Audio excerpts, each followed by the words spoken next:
Hai, masih bersama saya, Mr. Z, bicara. Tentu saja bicara tentang kebenaran berdasarkan fakta, data, dan realita. Teman-teman, saya ingin meninggalkan jejak ini ya, terkait dengan analisa saya, apa yang saya lihat, apa yang saya baca ya, terkait dengan proses perceraian Mbak Imbong dan Paula Verhoeven dari awal ya, dari awal mencuatnya di media hingga putusan cerai. Teman-teman, saya melihat ini adalah diawali dari niat Mbak Imbong menceraikan istrinya. Jangan dibalik ya, jangan dibalik. Jadi niat menceraikan ini ya, niat menceraikan istrinya baru dibuat persoalan. Bukan karena ada persoalan kemudian bercerai, bukan begitu. Itu menurut analisa saya, ya. Kalau itu yang terjadi sehingga muncullah skenario yang ya tentu saja dipersiapkan. Ya. Pertama, Mbak Imbong ingin bercerai. Keluarga ini sebenarnya kalau saya melihat dari konten-kontennya, ini romantis teman-teman. Harmonis, romantis. Tapi dilihat dari konten ya. Konten YouTube Mbak Im Paula itu ya. Dan kita memberikan support di situ. Kemudian kalimat ingin cerai tadi ditindaklanjuti teman-teman. Kalau cerai itu harus ada sebabnya, harus ada masalah. Bukan bermohon cerai saja, harus ada penyebabnya. Nah, penyebab-penyebab perceraian antara lain adanya KDRT katakanlah gitu ya. Adanya perselingkuhan, kemudian ketidakharmonisan rumah tangga, kemudian adanya pertengkaran dan perselisihan yang terus-menerus. Di sini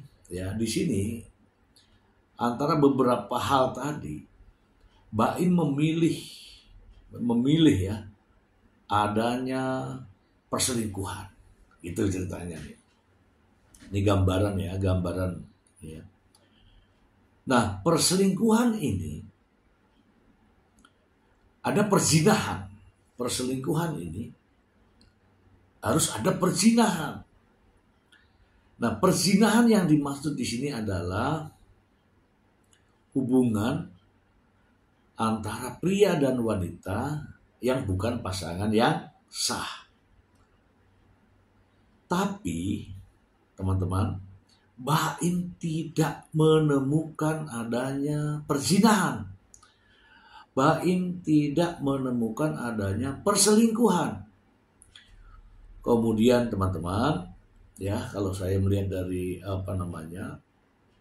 kronologis ya yang saya baca di berbagai media, ini terjadi pada puncaknya ya pada April 2024. Ketika itu Mbak Imbong meninggalkan rumahnya, kemudian menuju ke Tiger Wong Entertainment. Ini teman-teman bisa nambah-nambahi karena inilah yang beredar. Setelah menuju dan tinggal menetap di Tiger Wong Entertainment, artinya mereka sudah pisah rumah, teman-teman. Nah, dalam kondisi pisah rumah ini, Paula Verhoeven juga berjuang untuk mempertahankan rumah tangganya. Ini Paula kita singkirkan sejenak ya. Nah, di sini Mbak Imbong mencoba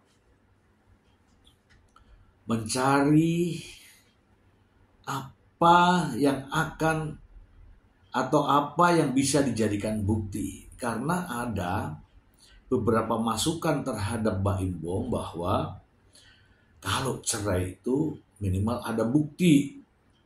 Bukti percakapan, bukti chat, dan sebagainya. Mulailah di sini teman-teman. Mbak Imbong membuat bagaimana caranya supaya ini menjadi bukti dalam gugatan cerainya. Jadi sudah disusun.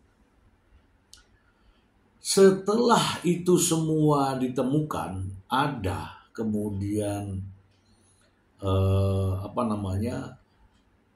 cukup, dirasa cukup, konsultasi kembali Mbak Imbong, entah kepada siapa saya tidak tahu, bahwa ini aku sudah punya nih percakapan, karena percakapan yang awal tuh beredar lebih dulu daripada konferensi pers.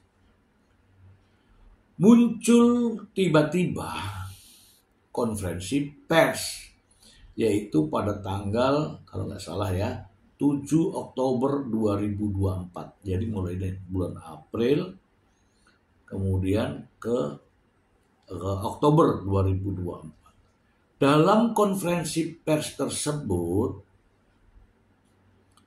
muncul kalimat pengkhianatan oleh temannya sendiri. Masih banyak nih teman-teman bertanya-tanya.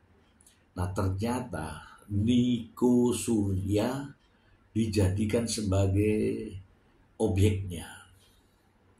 Nah sejak itu teman-teman dari media manapun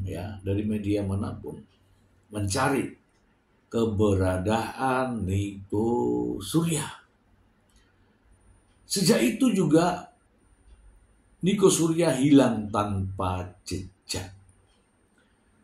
Padahal kalaulah benar Paula Verhoeven selingkuh dengan Nico Surya,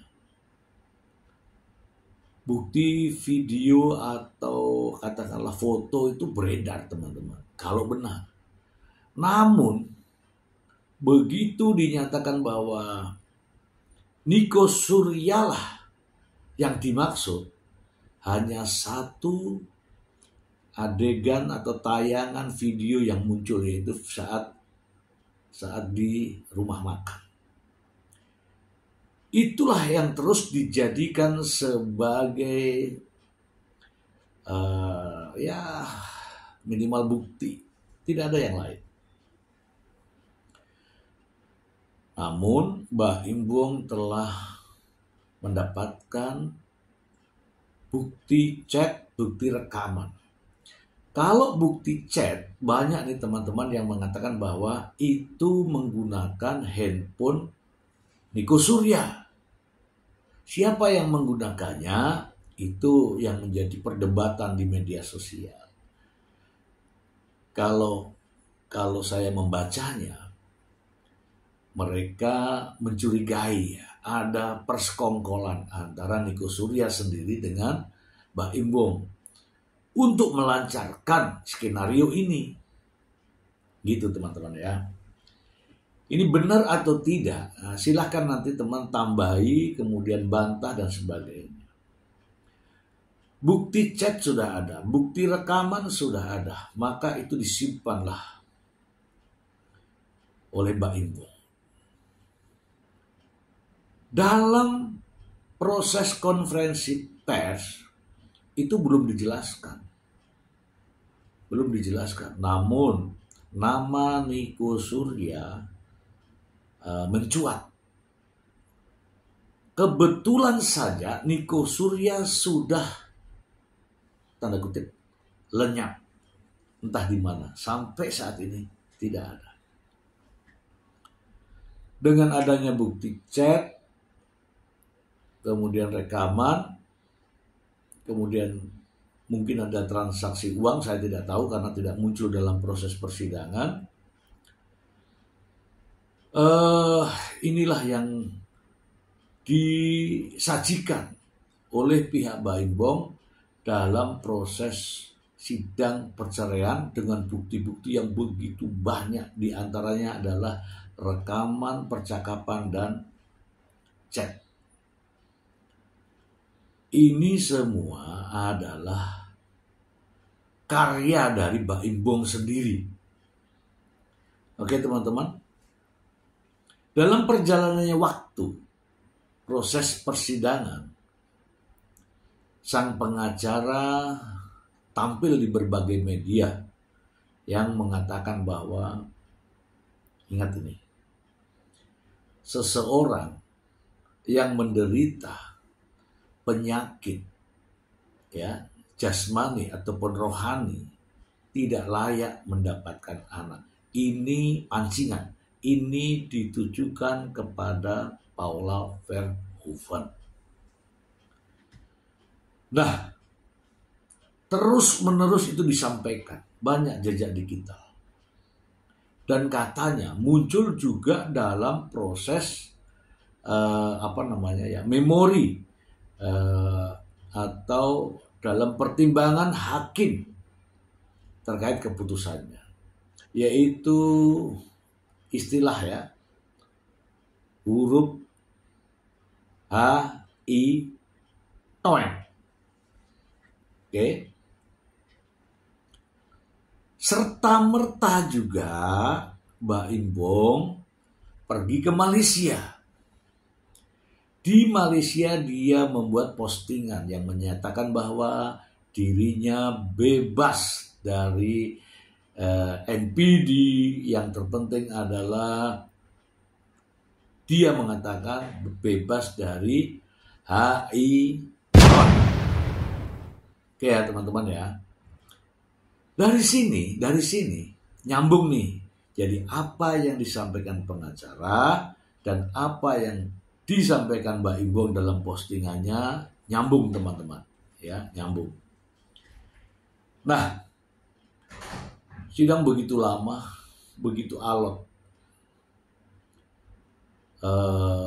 kesempatan diberikan kepada kedua belah pihak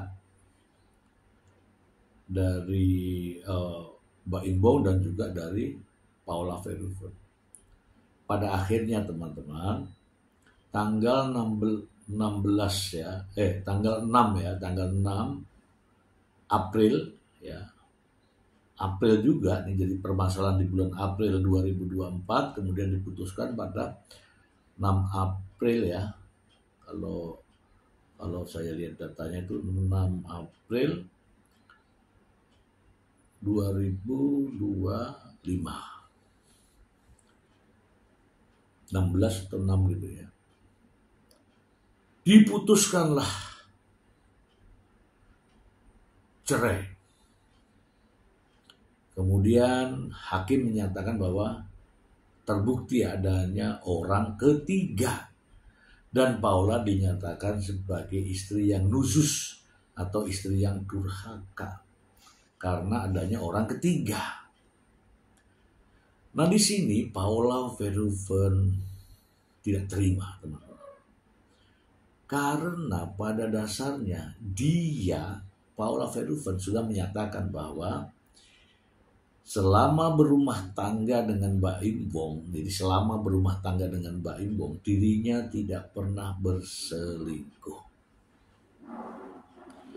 Adapun nama Niko Surya ada di dalam rumah tersebut itu karena Mbak Imbong, karena teman Mbak Imbong dan diizinkan untuk tinggal di rumah Mbak Imbong. Jadi keberadaan Niko Surya itu karena pertemanan antara Mbak Imbong dan Niko Surya, bukan karena Paula Verhoeven. Oke, sampai di sini teman-teman. Tadi pada saat bulan April 2024, Paula juga tahu bahwa kondisi rumah tangganya sedang tidak baik-baik. Apapun persoalannya, Paula Verhoeven berkonsultasi dengan seorang konsultan untuk bisa memperbaiki rumah tangganya. Mungkin saja ya. Paula mengatakan, mungkin cerai tidak apa-apa. Yang penting adil. Adil di sini adalah tidak mengungkit-ungkit aib. Namun nyatanya Pak Imbong sudah konferensi pers, kemudian sang pengacara juga demikian, sehingga menyebabkan Paula Verhoeven geram. Tapi Paula Verhoeven tetap diam, hanya dengan postingan-postingan yang menunjukkan bahwa Paula Verhoeven dalam kondisi yang tidak sedang baik-baik saja ketika itu, ya, termasuk masalah anak. Oke, sampai di sini mungkin teman-teman sudah paham ya, bahwa intinya adalah Pak Imbong ingin cerai. Itu kemudian dicarilah alasannya. Bukan permasalahan ada kemudian cerai, bukan. Pak Imbong ingin cerai, baru dicarikan alasan-alasan perceraiannya. Sehingga muncullah beberapa media mengatakan bahwa skenario ini luar biasa, ya, luar biasa.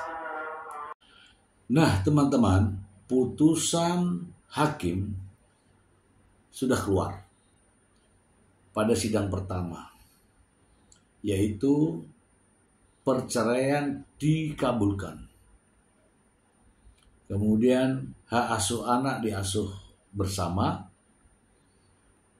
namun ada embel-embelnya, yaitu Paula Verhoeven dinyatakan sebagai istri yang nusyuz dan istri yang durhaka. Ini yang menarik, teman-teman ya. Yang menarik adalah putusan cerai dikabulkan oleh hakim. Namun hak asuh anak, ya, hak asuh anak diasuh berdua bersama. Ini juga dinyatakan mungkin ya hakim memandang ini adil. Tetapi bagi Paula Verhoeven ini tidak adil. Kenapa? Karena ada aturannya, teman-teman. Pasal 105 kompilasi hukum Islam, akibat perceraian terhadap anak di bawah 12 tahun, bunyinya jelas ya. Hak asuhnya diberikan kepada ibunya.